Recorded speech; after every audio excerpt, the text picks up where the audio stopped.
Umur berapa? Ayo teman-teman.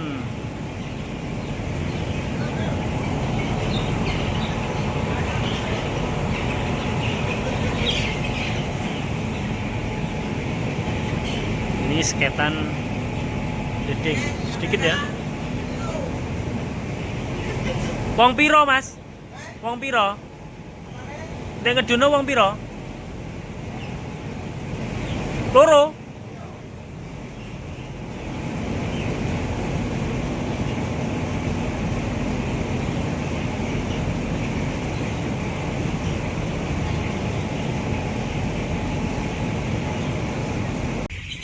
Assalamualaikum warahmatullahi wabarakatuh. Selamat sore teman-teman pecinta klusus maupun yang semi klusus. Kali ini saya akan bercerita lagi dongeng. Mohon maaf apabila dongengan saya ini tidak penting. Prinsipnya saya pengen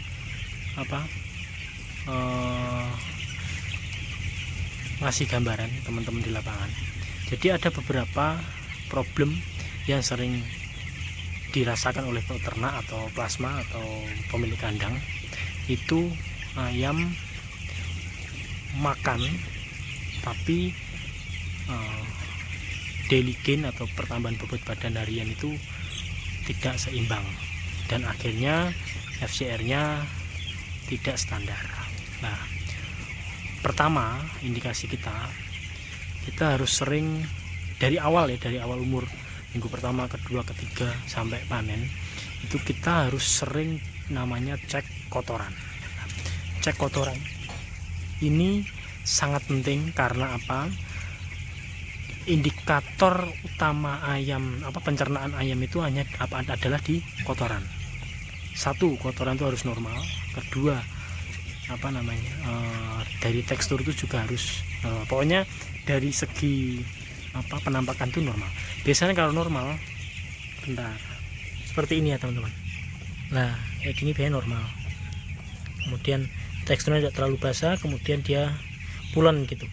Kemudian yang abnormal tapi ndelalah sini alhamdulillah banyak yang normal. Nah, abnormalnya seperti ini, dari dia lebih jemek atau lebih lembut, terus ada air, kemudian istilah kerennya itu ngelencung. Kalau ngelencung itu berarti sudah parah gitu.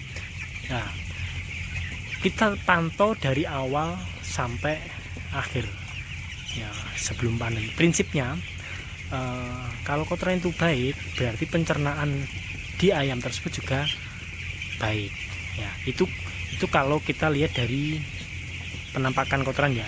Lebih baik lagi kalau kita lakukan bedah nekropsi atau bedah di dalam usus seret. Nah, nanti usus ada abnormal di situ biasanya nanti akan bisa terlihat.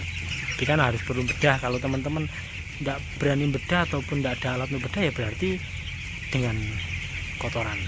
Nah, kemudian coba kita lain. Kita cari kotoran. Ini malah agak merah, mungkin dia ada indikasi ke koksi ya, teman-teman. Nah, oke. Saya tadi bilang koksi. Sebenarnya apa sih koksi itu? Koksi itu adalah berak darah. Nah, siklusnya di minggu pertama, kemudian nanti di minggu kedua. Dia berapa hari ya? Pokoknya teman-teman search aja atau cari aja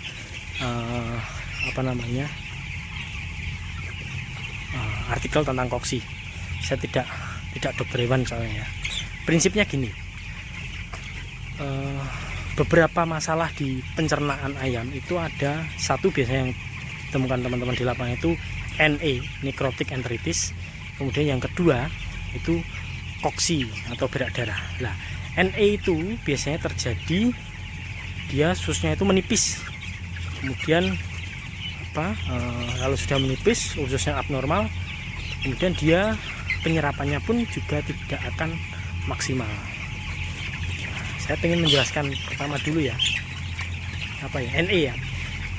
NE itu teman-teman biasanya nanti dia kotorannya itu kayak ada gelembungnya gitu loh teman-teman. Jadi dia basah, kemudian dia seperti ada gelembung udaranya, apa ballooning istilahnya. Nah itu berarti apa treatment pencernaan atau pengobatan pencernaan perlu dilakukan. Nah, teman-teman di lapangan tuh biasanya kalau di kemitraan tuh treatmentnya biasanya di awal minggu atau awal mur itu cleaning istilahnya. Kemudian nanti di minggu kedua cleaning lagi pernafasan. Minggu ketiga berarti biasanya ada cleaning lagi di pencernaan. Tapi itu bila perlu ya. Nah, apa namanya? Gimana ya? Itu ya koksi NE ya. Nah, NE nanti kalau sudah muncul di situ, dinding usus akan tipis. Saya tidak bisa menggambarkan ya, cuma ini bercerita saja. Itu kotorannya bisa tadi ada seperti gelembung. Nah, itu nanti juga akan mempengaruhi penyerapan nutrisi dari pakan. Sebaik apapun pakan, kalau ususnya bermasalah tidak akan terserap. Itu ya teman-teman. Kemudian yang kedua yaitu koksi. Koksi itu biasanya bisa kita pantau di 10 hari pertama, kemudian nanti di 10 hari kedua. Nah, biasanya ada beberapa itu treatment koksi itu dilakukan 2 kali. Biasanya di sebelum umur 10, kemudian diulang lagi setelah umur 2 minggu, di atas 2 minggu. Biasanya itu macam-macam ya, preparat atau kandungan obatnya. Nanti teman-teman search sendirilah. Saya tidak dokter hewan, soalnya saya tidak berani untuk sarankan. Tapi teman-teman kalau merasakan ayam itu kok makan tapi tidak jadi daging, kemungkinan ada 2, yaitu koksi sama NE tadi. Tapi kalau NE biasanya dia muncul duluan baru koksi gitu. Nah, siklusnya pun teman-teman juga harus sangat diperhatikan, yaitu kualitas dari liter sekam atau ini tempat tidurnya ayam. Nah, kalau kita tidak concern di liter, itu sangat kemungkinan besar nanti siklus bakterial itu akan lebih cepat dia masuk ke ayam. Jadi dari kotoran jebret gitu ya, kemudian dia kan beraktivitas juga di liter sini. Nah, kemudian nanti kalau kita tidak menjaga kondisi liter, satu masalah yang muncul adalah pernafasan, yang kedua juga pencernaan.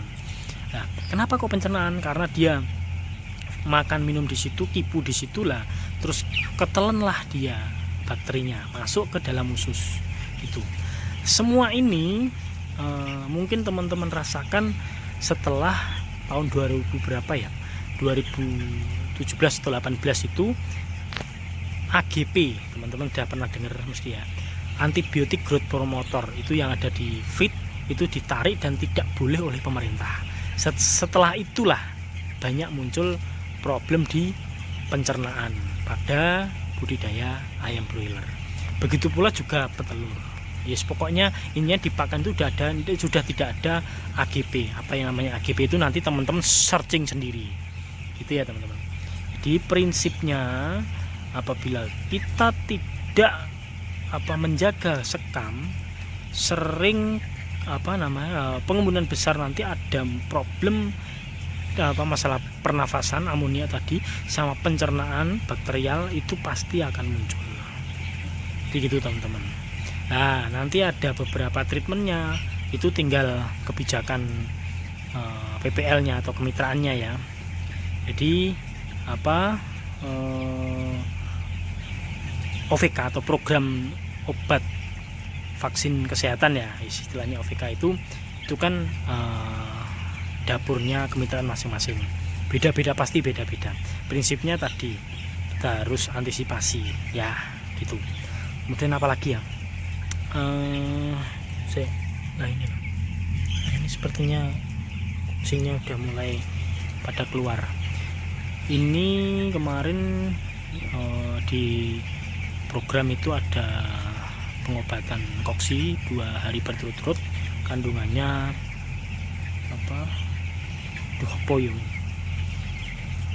ultrazuril. Nah, banyak macam-macam, pokoknya kandungan obat itu banyak macam-macam, dan indikasinya juga ada yang sama, ada yang berbeda.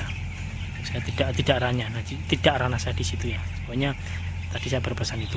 Oke, mungkin cukup sekian dongeng saya yang dongeng iseng saya. Semoga bermanfaat, semoga dapat menambah gambaran teman-teman. Tetap waspada, tetap semangat, semoga broiler tetap harganya baik. Wassalamualaikum warahmatullahi wabarakatuh.